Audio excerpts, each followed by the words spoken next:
I am an artist. So ಈಗ first positive ಸೆಂಟೆನ್ಸ್ನ ನಿಮ್ಗೆ ಹೇಳ್ಕೊಡ್ತೀನಿ ನೋಡಿ. ಆರ್ಟಿಸ್ಟ್ ಅನ್ನೋದು ಒಂದು ಆಕ್ಯುಪೇಷನ್ ನಂದು, ನಾ ಕೆಲಸ ಮಾಡ್ತೀನಿ. ಅದ್ರ ಹಿಂದೆ ಆ್ಯನ್ ಹಾಕ್ತಾ ಇದ್ದೀನಿ. ಆ್ಯನ್ ಯಾಕೆ ಹಾಕ್ತಿದ್ದೀನಿ? ಆರ್ಟಿಸ್ಟ್ ಅನ್ನೋದು ವೊವೆಲಿಂದ ಸ್ಟಾರ್ಟ್ ಆಗ್ತಿದೆ. ಅದರಿಂದ ಐ ಆಮ್ ಆರ್ಟಿಸ್ಟ್ ಅನ್ನಬಾರ್ದು, ಹಿ ಈಸ್ ಟೀಚರ್ ಅನ್ನಬಾರ್ದು. ಎ ಆ್ಯನ್ ಹಾಕಿಬಿಟ್ಟೆ ಹೇಳಬೇಕು. ಐ ಆಮ್ ಆನ್ ಆರ್ಟಿಸ್ಟ್, ನಾನೊಬ್ಬ ಆರ್ಟಿಸ್ಟ್, ನಾನೊಬ್ಬ ಕಲಾವಿದ. Right?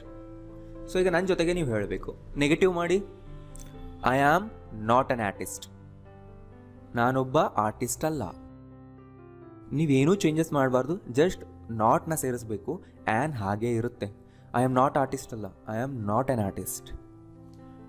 ಕೇಳಬೇಕೀಗ, am I an artist? ನಾನೊಬ್ಬ ಆರ್ಟಿಸ್ಟಾ? ಸೊ ಪಾಸಿಟಿವ್ನಲ್ಲಿ ಆ್ಯಮ್ನ ತೆಗೆದು ಬಿಗಿನಿಂಗ್ನಲ್ಲಿ ಹಾಕಿ, ಕ್ವಶನ್ ಆಗೋಗುತ್ತೆ. Am I not an artist? ನಾನೊಬ್ಬ ಆರ್ಟಿಸ್ಟ್ ಅಲ್ವಾ? ಗೊತ್ತಾಗ್ತಿಲ್ವಾ? ಸೊ ಎಸ್ ಆರ್ ನೋ ಕ್ವಶನ್ನಲ್ಲಿ ಐ ಮುಂದೆ ನಾಟ್ ಸೇರಿಸಿದ್ರೆ ನೆಗೆಟಿವ್ ಎಸ್ ಆರ್ ನೋ ಆಗುತ್ತಿದೆ. ಸೊ ಈ ಥರ ನಾನು ಬೇರೆಯವ್ರಿಗೆ ಕೇಳ್ತಾ ಇದ್ರೆ ಅವ್ರು ನನಗೆ ಹೇಳ್ತಾರೆ ಎಸ್ ಯು ಆರ್ ಅಂತ. ಹಾಂ, ನೀನು ಆಗಿದೆಯಾ? ಇಲ್ಲ ಅಂದರೆ ನೋ ಯು ಆರ್ ನಾಟ್ ಅಂತ ನನಗೆ ಹೇಳ್ತಾರೆ ಅವ್ರ ಆನ್ಸರ್. ವಾಟ್ ಆಮ್ ಐ ಅನ್ಬೇಕು. ಅಂದರೆ ನಾನು ಏನಾಗಿದ್ದೇನೆ. ಗೊತ್ತಾಗ್ತಿದೆ ಅಲ್ವಾ? ಸೊ ನಾನು ಯಾರು ಅನ್ನೋದು ನಿಮ್ಗೆ ಅರ್ಥ ಆಗಲಿ ಅಂತ ಬರೆದಿದ್ದೀನಿ. ಆ್ಯಕ್ಚುಯಲ್ ಟ್ರಾನ್ಸ್ಲೇಷನ್ ಏನು? ನಾನು ಏನಾಗಿದ್ದೇನೆ ಅಂದರೆ ಏನು, ನನ್ನ ಆಕ್ಯುಪೇಷನ್ ಏನು, ನನ್ನ ಕೆಲಸ ಏನು ಅಂತ ಇದರ ಅರ್ಥ. ಅಲ್ಲೇನಾಗಿತ್ತು? What is he, what was he. ಇಲ್ಲಿ ನೋಡಿ ವಾಟ್ ಆಮ್ ಐ ಬಂದಿದೆ. ಆ್ಯಮ್ ಅನ್ನೋದು ಐನ ಜೊತೆ ಬರುವಂಥ ಬಿ ಫಾರ್ಮ್. ರೈಟ್? ನೀವು ಫುಲ್ ಸ್ಕ್ರೀನ್ ಮಾಡಿ ನೋಡ್ಕೊಳ್ಳಿ. ಇಲ್ಲಿ ಟೆಕ್ಸ್ಟ್ ಚಿಕ್ಕದಾಗಿ ಕಾಣಿಸ್ತಿದೆ ಅಂತ ಅನಿಸಿದರೆ, ಯಾಕೆಂದರೆ ಪಾಸ್ಟ್ ಪ್ರೆಸೆಂಟ್ ಫ್ಯೂಚರ್ನಲ್ಲಿ ಒಂದೇ ಸ್ಕ್ರೀನಲ್ಲಿ ಫಿಟ್ ಮಾಡ್ತಾ ಇದ್ದೀನಿ, ನಿಮಗೆ ಕಂಪೇರ್ ಮಾಡೋದಕ್ಕೆ ಈಸಿ ಇರಲಿ ಅಂತ.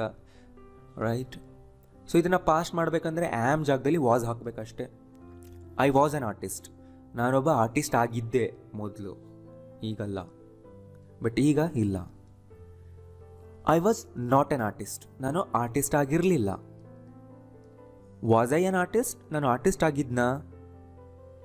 Was I not an artist? ನಾನು ಆರ್ಟಿಸ್ಟ್ ಆಗಿರಲಿಲ್ವಾ? What was I? ನಾನು ಏನಾಗಿದ್ದೆ. ನೋಡಿ, ಪಾಸಿಟಿವ್ಗೆ ನೆಗೆಟಿವ್ಗೆ ಸೆಂಟೆನ್ಸ್ ಸ್ಟ್ರಕ್ಚರ್ ಕಷ್ಟ ಏನೂ ಇಲ್ಲ. ಆ್ಯಮ್ ಜಾಗದಲ್ಲಿ ವಾಸ್ ಹಾಕಬೇಕಷ್ಟೆ. ಫ್ಯೂಚರ್ ವಿಲ್ ಬಿ ಹಾಕಬೇಕು. I will be on artist, ನಾನೊಬ್ಬ ಆರ್ಟಿಸ್ಟ್ ಆಗಿರ್ತೀನಿ, ಕಲಾವಿದನಾಗಿರುತ್ತೇನೆ. ಆಗ್ತೀನಿ ಅಲ್ಲ, ಹಾಗೆ ಇರ್ತೀನಿ. ನಾನು ಮೊದಲೇ ಅಸ್ಯೂಮ್ ಮಾಡ್ಕೊಳ್ತಾ ಇದ್ದೀನಿ ಈಗ. ಗೊತ್ತಾಗ್ತಿದಲ್ವಾ?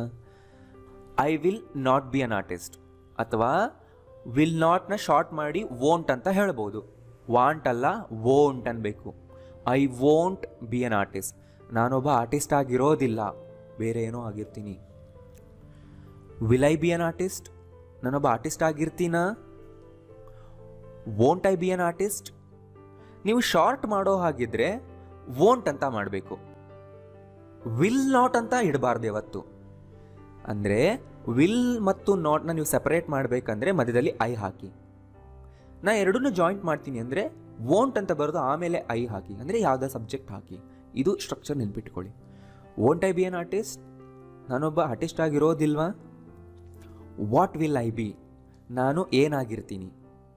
ಸೊ ನಿಮಗಿದು ಕಷ್ಟ ಆಗ್ತಿದ್ರೆ ನೀವೇನು ಮಾಡಬೇಕೀಗ, ವಿಡಿಯೋ ಪಾಸ್ ಮಾಡಿ ಇದ್ರ ಹಿಂದಿನ ಸ್ಲೈಡ್ಗೆ ಹೋಗಿ ಪಾಸ್ಟ್ ಪ್ರೆಸೆಂಟ್ ಫ್ಯೂಚರ್ನ ನಾನು ಸಪ್ರೇಟಾಗಿ ಹೇಳ್ಕೊಟ್ಟೆ ಆಗಲೇ.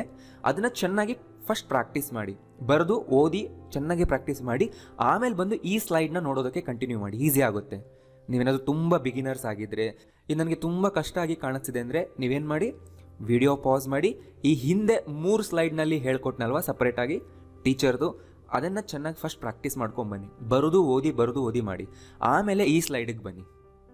ರೈಟ್? ಅದರ್ವೈಸ್ ನೀವು ಕಂಟಿನ್ಯೂ ಮಾಡ್ಕೊಂಡು ಹೋಗಿ. ಓಕೆ, ಈಗ ಪ್ಲೂರಲ್ನಲ್ಲಿ ಏನೇನು ಹೇಳ್ಬೋದು ನೋಡಿ.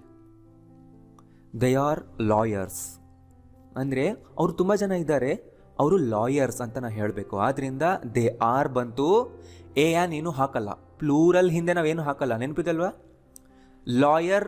ಲಾಯರ್ಸ್ ಆಯ್ತು. ಇಲ್ಲಿ ಆಕ್ಯುಪೇಷನ್ನ ಕೂಡ ನಾವು ಪ್ಲೂರಲ್ ಮಾಡಬೇಕು. ದೇ ಆರ್ ಲಾಯರ್ಸ್ ಅಂದರೆ ಅವರು ಲಾಯರ್ಗಳು, ಅವರು ಲಾಯರ್ ಅಲ್ಲ, ಅವರು ಲಾಯರ್ಗಳು. ನೆಗೆಟಿವ್ ಮಾಡಿ, they are not lawyers. Are they lawyers? Are they not lawyers? What are they? ಅವ್ರು ಏನು, ಅವ್ರ ಕೆಲಸ ಏನು. ರೈಟ್? ಸೊ ನಾನು ಮತ್ತೆ ಹೇಳಿದ್ನ ನಿಮಗೆ ಬೋರ್ ಮಾಡಿಸಲ್ಲ, ನೀವು ಓದ್ಕೊಳ್ಳಿ. ಸೇಮ್ ಪ್ಯಾಟರ್ನ್ ಎಲ್ಲ ಕಡೆನೂ ಇರುತ್ತೆ. ಆದ್ದರಿಂದ ನೀವು ಇವತ್ತಿನ ಕ್ಲಾಸ್ನ ಒಂದು 10 ಸರಿ ಬರೆದು ಪ್ರಾಕ್ಟೀಸ್ ಮಾಡಿ, ಮುಂದೆ ನಿಮಗೆ ತುಂಬ ಈಸಿ ಆಗುತ್ತೆ. ರೈಟ್? ಅವರು ಲಾಯರ್ಗಳಾಗಿದ್ದರು ಮುಂಚೆ, ಆವಾಗ ಆರ್ ಜಾಗದಲ್ಲಿ ವರ್ ಹಾಕಿ. ವೇರ್ ಅನ್ಬಾರ್ದು, ವರ್ ಅನ್ಬೇಕು ಇದನ್ನು. They were lawyers. ತುಂಬ ಜನ ಏನಂತಾರೆ ದೇ ವೇರ್ ಲಾಯರ್ಸ್ ಅಂದರೆ. ವೇರ್ ಅಲ್ಲ, ವೇರ್ ಅಂದರೆ ಎಲ್ಲಿ ಅನ್ನೋ ವರ್ಡ್. ದೇ ವರ್ ಲಾಯರ್ಸ್, ಅವರು ಲಾಯರ್ಗಳಾಗಿದ್ದರು. ದೇ ವರ್ ನಾಟ್ ಲಾಯರ್ಸ್, ಆಗಿರಲಿಲ್ಲ. ವರ್ ದೇ ಲಾಯರ್ಸ್, ಅವರು ಲಾಯರ್ಗಳಾಗಿದ್ರಾ? ನೋಡಿ, ಕ್ವಶನ್ ಥರ ಕೇಳಬೇಕು. ವರ್ ದೇ ಲಾಯರ್ಸ್ ಅಲ್ಲ, ವರ್ ದೇ ಲಾಯರ್ಸ್. ಟೋನ್ ಕೂಡ ಕೇಳ್ತಿದ್ರ ಅನ್ನಿಸ್ಬೇಕು ಕೇಳಿಸ್ಕೊಳ್ಳೋರಿಗೆ. ವರ್ ದೇ ನಾಟ್ ಲಾಯರ್ಸ್, ಅವ್ರು ಲಾಯರ್ಗಳಾಗಿರ್ಲಿಲ್ವಾ? ವಾಟ್ ವರ್ ದೇ, ಅವ್ರು ಏನಾಗಿದ್ರು, ರೈಟ್. ಅದೇ ಥರ ದೇ ವಿಲ್ ಬಿ ಲಾಯರ್ಸ್, ಅವ್ರು ಲಾಯರ್ಗಳಾಗಿರ್ತಾರೆ. They won't be lawyers. Will they be lawyers? Will they not be lawyers? So ಇಲ್ಲಿ ನಾನು ವಿಲ್ ಮತ್ತು ನಾಟ್ನ ಸಪ್ರೇಟ್ ಮಾಡಿದ್ದೀನಿ. ಇದನ್ನು ಜಾಯಿಂಟ್ ಮಾಡೋ ಹಾಗಿದ್ರೆ ವೋಂಟ್ ದೇ ಬಿ ಅಂತ ಹಾಕಬಹುದು. ನಿಮ್ಮ ಇಷ್ಟ, ಜಾಯಿಂಟ್ ಆದರೂ ಮಾಡಿ, ಸಪ್ರೇಟ್ ಆದರೂ ಮಾಡಿ. ಗೊತ್ತಾಗ್ತಿಲ್ಲ? ಸ್ಪೋಕನ್ ಇಂಗ್ಲೀಷ್ನಲ್ಲಿ ಜಾಯಿಂಟ್ ಮಾಡಿ ಹೇಳೋದು, ಶಾರ್ಟ್ ಫಾರ್ಮ್ನಲ್ಲಿ ಹೇಳೋದು ಕಾಮನ್. ಅರ್ಥ ಆಗ್ತಿಲ್ಲ? ಬರೆಯೋವಾಗ ಫಾರ್ಮಲ್ ಆಗಿ ಕಾಣಿಸ್ಬೇಕಂದ್ರೆ ಸಪ್ರೇಟ್ ಮಾಡಿ ಬರೀರಿ, ಅಷ್ಟೇ difference. What will they B, ಅವ್ರು ಏನಾಗಿರ್ತಾರೆ, ರೈಟ್. ಅರ್ಥ ಆಗೋದು ಕಷ್ಟ ಆಗ್ತಾ ಇದೆ ಅಂದರೆ ವಿಡಿಯೋನ ಇನ್ನೊಂದು ಸರಿ ನೋಡಿ, 2-3 ಸರಿ ನೋಡಿ. ಓಕೆ, ಸೊ ಈಗ ನಾನು ಹೇಳೋದು ಸ್ವಲ್ಪ ಕೇರ್ಫುಲ್ಲಾಗಿ ಕೇಳಿಸ್ಕೊಳ್ಳಿ. ಹೇಗೆ ಪ್ರಾಕ್ಟೀಸ್ ಮಾಡಬೇಕು ಅನ್ನೋದನ್ನ ನಾನು ಹೇಳ್ಕೊಡ್ತೀನಿ. ಸೊ ಇವತ್ತಿನ ಕ್ಲಾಸ್ನಲ್ಲಿ ನಾನು ನಿಮ್ಗೆ ಏನೇನು ಹೇಳಿದೆ, ಟೀಚರ್ ಎಕ್ಸಾಂಪಲ್ಸ್ನ ಕೊಟ್ಟೆ, ಅದನ್ನು ಬುಕ್ನಲ್ಲಿ ನೀಟಾಗಿ ಬರ್ಕೊಳ್ಳಿ. ಆರ್ಟಿಸ್ಟ್ದು ಎಕ್ಸಾಂಪಲ್ ಕೊಟ್ಟೆ, ಅದನ್ನು ಒಂದು ಪೇಜ್ನಲ್ಲಿ ನೀಟಾಗಿ ಬರ್ಕೊಳ್ಳಿ. ಆ್ಯಂಡ್ ಇದನ್ನು ಕೂಡ ಓಕೆ ಬರ್ಕೊಳ್ಳೇಬೇಕು ನೀವು. ಸೊ ಬರ್ಕೊಳ್ಳೋವಾಗ ಮೈಂಡು ಪೂರ್ತಿ ಫೋಕಸ್ ಮಾಡುತ್ತೆ ವರ್ಡ್ಸ್ ಮೇಲೆ, ಆದ್ದರಿಂದ ಅದು ಜಾಸ್ತಿ ಎಫೆಕ್ಟಿವ್ ಇರುತ್ತೆ. ಒಂದು ಸರಿ ಬರ್ಕೊಂಬಿಡಿ, ರೈಟ್. ಫಸ್ಟಿಂದ ಲಾಸ್ಟ್ವರೆಗೂ 2-3 ಸರಿ ಚೆನ್ನಾಗಿ ಓದಿ. ಅದಾದಮೇಲೆ ಪ್ರೆಸೆಂಟ್ ಟೆನ್ಸ್ನ ಮಾತ್ರ ತೊಗೊಂಡು ಒಂದು 2-3 ಸರಿ ಓದಿ, ಕಣ್ಣು ಮುಚ್ಕೊಂಡು ಅದನ್ನು ನೀವು ಹಾಗೆ ಹೇಳ್ಕೊಳ್ಳಿ. ನನಗೆ ಹೇಳಕ್ಕೆ ಬರ್ತಿದೆಯಾ ಚೆಕ್ ಮಾಡಿ. ಆಮೇಲೆ ಪಾಸ್ಟ್ಗೆ ಹೋಗಿ ಪಾಸ್ಟ್ನ 5 ಫಾರ್ಮ್ಸ್ನ ಚೆನ್ನಾಗಿ ಓದ್ಕೊಂಡು ಕಣ್ಣು ಮುಚ್ಕೊಂಡು ಬಾಯಲ್ಲೇ ಓರಲ್ಲಾಗಿ ಹೇಳಿ. ಅದೇ ಥರ ಫ್ಯೂಚರ್ಗೆ ಮಾಡಿ. ಈ ಥರ ಪಾಸ್ಟ್ನ ಎಲ್ಲ ಫಾರ್ಮ್ಸ್, ಫ್ಯೂಚರ್ನ ಎಲ್ಲ ಫಾರ್ಮ್ಸ್, ಪ್ರೆಸೆಂಟ್ನ ಎಲ್ಲ ಫಾರ್ಮ್ಸ್ನ ನೋಡದೆ ಹೇಳೋಕ್ಕೆ ಬರುತ್ತಾ ಟ್ರೈ ಮಾಡಿ. ಹೇಳ್ಕೊಂಡು ಪ್ರಾಕ್ಟೀಸ್ ಮಾಡಾದ್ಮೇಲೆ ಮಾಡಿ. ಪಾಸ್ಟ್, ಪ್ರೆಸೆಂಟ್, ಫ್ಯೂಚರ್ ಸಪ್ರೇಟಾಗಿ ಮಾಡಿ.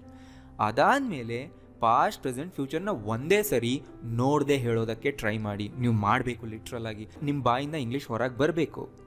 ಕನ್ನಡ ಇಂಗ್ಲೀಷ್ 2 ಸೆಂಟೆನ್ಸ್ಗಳನ್ನ ಜೋರಾಗಿ ಹೇಳಬೇಕು ನೀವು. ಅಟ್ಲೀಸ್ಟ್ ಬಾಯಿಂದ ನೀವು ಇಂಗ್ಲೀಷ್ನ ಮಾತಾಡ್ದಂಗೆ ಆಗುತ್ತೆ ನೀವು ಇದನ್ನು ಮಾಡಿ. ಸೊ ಈ ಥರ 3 ಸೆಟ್ನ ಇವತ್ತು ನೀವು ಪ್ರಾಕ್ಟೀಸ್ ಮಾಡಿ ಚೆನ್ನಾಗಿ. ಇನ್ನೊಂದು ಟ್ರಿಕ್ ಹೇಳ್ಕೊಡ್ತೀನಿ. ಇದು ಮಾಡಾದಮೇಲೆ ನಿಮ್ಮ ಫೋನಲ್ಲಿ ವಾಯ್ಸ್ ರೆಕಾರ್ಡರ್ ಇರುತ್ತೆ ಅಥವಾ ಸೌಂಡ್ ರೆಕಾರ್ಡರ್ ಇರುತ್ತೆ, ಅದನ್ನು ಆನ್ ಮಾಡಿಟ್ಕೊಳ್ಳಿ. ಸೈಲೆಂಟ್ ಆಗಿರೋ ಪ್ಲೇಸ್ನಲ್ಲಿ ಹೋಗಿ ಅದನ್ನು ಆನ್ ಮಾಡಿಕೊಂಡು ಈ ಸೆಂಟೆನ್ಸ್ಗಳನ್ನೆಲ್ಲ ರೆಕಾರ್ಡ್ ಮಾಡಿಟ್ಕೊಳ್ಳಿ ನಿಧಾನಕ್ಕೆ ಹೇಳ್ಕೊಂಡು. ದೇ ಆರ್ ಲಾಯರ್ಸ್, ಅವರು ಲಾಯರ್ಗಳು. ಒಂದು 2-3 ಸೆಕೆಂಡ್ ಗ್ಯಾಪ್ ಕೊಡಿ. ಸೆಕೆಂಡ್ ಸೆಂಟೆನ್ಸ್ ಹೇಳಿ, ಆಮೇಲೆ ಮತ್ತೊಂದು 2-3 ಸೆಕೆಂಡ್ಸ್ ಗ್ಯಾಪ್ ಕೊಡಿ. ಸೊ ಇದನ್ನೆಲ್ಲ ರೆಕಾರ್ಡ್ ಮಾಡ್ಕೊಂಡು ಒಂದೊಂದು ಫೈಲ್ ಮಾಡಿಟ್ಕೊಳ್ಳಿ. ಅದಾದಮೇಲೆ ಇಯರ್ಫೋನ್ ಹಾಕ್ಕೊಂಡು ಎಲ್ಲ ಸೆಂಟೆನ್ಸ್ನು ಕೇಳಿಸ್ಕೊಳ್ತಾ ಹೋಗಿ. ಕೇಳಿಸ್ಕೊಳ್ಳುವಾಗ ಬಾಯಿಂದ ರಿಪೀಟ್ ಮಾಡಿ. ಈ ಥರ ಚೆನ್ನಾಗಿ ಪ್ರಾಕ್ಟೀಸ್ ಮಾಡಿ. ಎಲ್ಲಿ ಯಾವುದೇ ಸೆಂಟೆನ್ಸ್ ಕೇಳಿದ್ರು ನೀವು ಹೇಳೋದಕ್ಕೆ ರೆಡಿ ಆಗಿರಬೇಕು.